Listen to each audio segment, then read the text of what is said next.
જંબુસરમાં રખડતા ઢોરોનો આતંક યથાવત રહેતા એક વૃદ્ધને આખલાના હુમલામાં શરીરમાં 6 ફ્રેક્ચર થતા બેદરકાર પશુપાલકો સામે કાર્યવાહીની માંગ ઉઠી છે।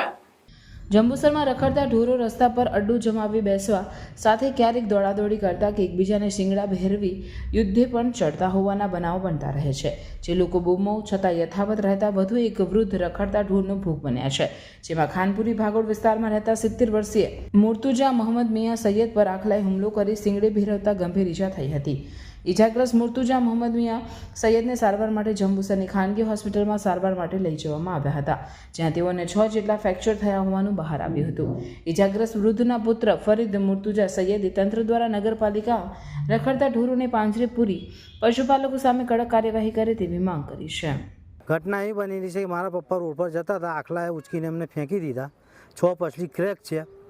હું એવી વિનંતી મારું નગરપાલિકાને બી કે ભાઈ આ વારેવાર આ બનાવ બનશે, આ તમારા પપ્પા હતા, એમને કશું જાનહાનિ થયું હોત કે બીજું કોઈ નુકસાન થયું તેની જિમ્મેદારી કોણ? ને વારંવાર આ બનાવ બનેલા છે, એવું નથી કે ચાલો મારા પપ્પાને એકલું એવું બનાવ બનેલું જ છે, બીજા લોકોને બી બનાવ, આ માલિકો કોઈ ધ્યાન આપતા નથી। આ વિસ્તારમાં એવું છે કે જો ઢોરને કંઈ નુકસાન થાય કોઈથી અકસ્માતથી કે ગમે તે તો આખું ગામ ભેગું થઈ જાય ને માલિકો બની જાય। હું પોતે રબારીવાળમાં ગયો, પોતે રબારીઓને એવું કીધું કે ભાઈ આ માલિક કોણ છે, તો કોઈ માલિક બતાવતું નહોતું, બરાબર।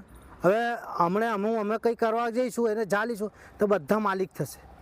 હવે તદનંતર કે ભાઈ આવતીકાલે કોઈ બીજાને થશે એની જિમ્મેદારી કોણ?